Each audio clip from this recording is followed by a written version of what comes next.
राजस्थान के सरकारी स्कूल की छत गिर गई, जिसमें दबकर 7 मासूम बच्चों की मौत हो गई। जानकारी सामने आ रही है कि राजस्थान के झालावाड़ के मनोहर थाना क्षेत्र के पिपलोदी गांव में एक सरकारी स्कूल है, जिसका नाम राजकीय उच्च प्राथमिक विद्यालय बताया जा रहा है। यहां पर जब सुबह बच्चों की क्लासेस चल रही थी, उसी दौरान छत से कुछ कंकड़ गिरते हैं।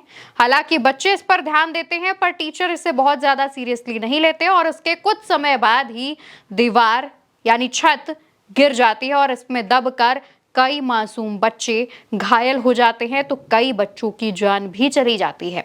और जब जानकारी सामने आती है तो आसपास मौजूद तमाम लोग मलबे में दबे बच्चों को बाहर निकालने का प्रयास करते हैं। इस दौरान जो तस्वीरें सामने आई वो आपको काफी हद तक आपका दिल दहला सकती हैं।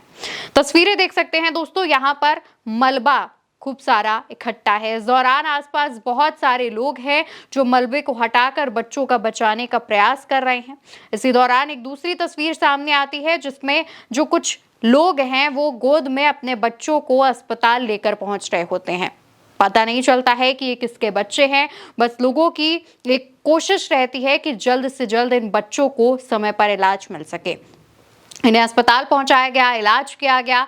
करीब 10 से ज्यादा बच्चे गंभीर हालत में बताए जा रहे हैं। 7 बच्चों की अब तक मौत हो चुकी है। कहा जा रहा है कि ये आंकड़ा बढ़ सकता है। जब ये खबर सामने आई उसके बाद से ही लगातार सोशल मीडिया पर चाहे राष्ट्रपति द्रौपदी मुर्मू हो, प्रधानमंत्री नरेंद्र मोदी हो या फिर राजस्थान के मुख्यमंत्री भजनलाल शर्मा हो, सबकी तरफ से इस पर दुख जताया जा रहा है। विपक्ष की तरफ से भी इस पर दुख जताया जा रहा है और साथ ही मृतक बच्चों के लिए मुआवजे का ऐलान करने की मांग की जा रही है।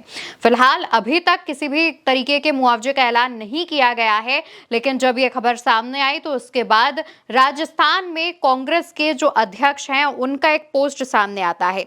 गोविंद डोटासरा लिखते हैं, चीखते तड़पते परिवारों की पुकारों पर सरकार की संवेदना कब टूटेगी? कब तक सिर्फ सिस्टम दोषी बनेगा? सरकार और मंत्री दोषी कब होंगे? सवाल सिर्फ स्कूल के छत गिरने और सिस्टम के ढहने का नहीं है। झालावाड़ के रोते बिलखते परिवार और मां के आंसुओं पर जवाबदेही तय करने और नैतिक जिम्मेदारी से इस्तीफा देने का है, क्योंकि ये कोई प्राकृतिक आपदा नहीं है। ये भाजपा सरकार के भ्रष्ट तंत्र एवं शिक्षा विभाग की लापरवाही व गैर जिम्मेदाराना रवैये से सुनियोजित हत्या है। सिर्फ यही वो हादसा नहीं है जिसमें मासूमों की जिंदगियां काल के गाल में समा गईं। राज्य में अभी भी हजारों स्कूलें जर्जर हालत में संचालित हैं, जो कभी भी इस तरह के भयावह हादसे को जन्म दे सकती हैं। बच्चों की जिंदगी से खिलवाड़ करने वाले ये वो चुभते आंकड़े हैं जो भाजपा सरकार और शिक्षा विभाग की नाकामी पर कड़े सवाल खड़े करते हैं।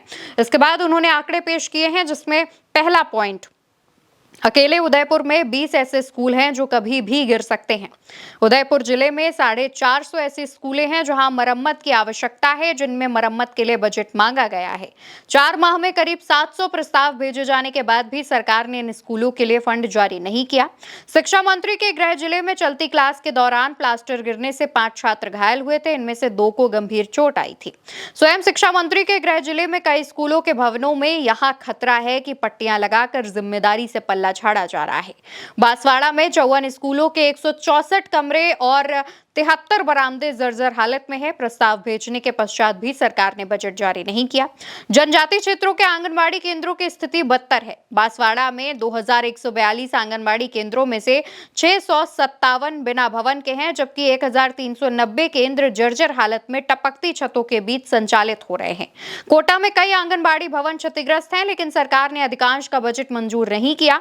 यहां अधिकतर इमारतें 20 साल पुरानी हैं। मुख्यमंत्री के गृह जिले भरतपुर में नंदी घरों की छत उद्घाटन से पहले ही टपकने लगी है। चित्तौड़गढ़ में 562 स्कूलों के जर्जर भवन हैं जो डरावनी स्थिति में हैं।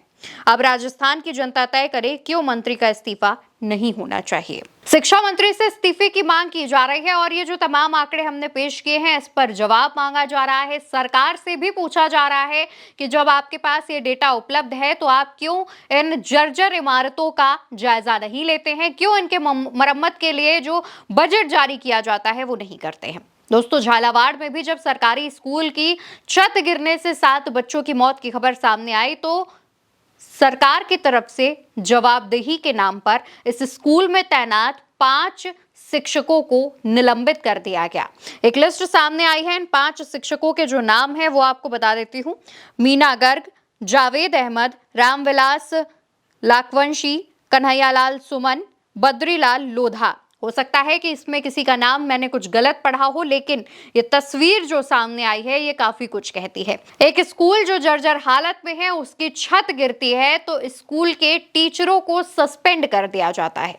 क्या सरकार की जिम्मेदारी नहीं बनती है कि वो सरकारी स्कूलों का जायजा ले, वहां पर देखे कि उनके जो भवन है, जो उनकी इमारतें हैं, वो ठीक हालत में हैं या नहीं। यहाँ पर जो गांव के मासूम बच्चे हैं, जिनको परिवार वाले भेजते हैं कि वो वहां पर पढ़ाई करेंगे तो उनका कुछ भला होगा, उनका भविष्य बनेगा, उनका भविष्य खतरे में है। सरकार जवाबदेही सुनिश्चित नहीं करती है, शिक्षा मंत्री इस्तीफा नहीं देते हैं और ना ही इस पर कुछ भी जवाब देते हैं और ना ही इन मामलों की जिम्मेदारी लेते हैं। सरकार सिर्फ कुछ लोगों को निलंबित करके मामले से पल्ला झाड़ लेती है। इस मामले में भी जिन 7 मासूमों की मौत हुई है, उनके परिवारों का रो रो कर बुरा हाल है। बावजूद इसके किसी भी तरीके के मुआवजे राशि, सहायता राशि का ऐलान अभी तक नहीं किया गया है, ना ही राज्य सरकार की तरफ से, ना ही केंद्र सरकार की तरफ से, जबकि दोनों ही जगहों पर भाजपा की सरकार है। देखने वाली बात होगी कि आगे कब तक इस तरीके की जो लापरवाही है वो सिस्टम और सरकार की तरफ से जारी रहती है और कब तक ऐसे हादसों की खबर हम आप तक पहुंचाते रहते हैं। उम्मीद है कि ऐसे हादसे कम होंगे। फिलहाल इस खबर में इतना ही। नमस्कार।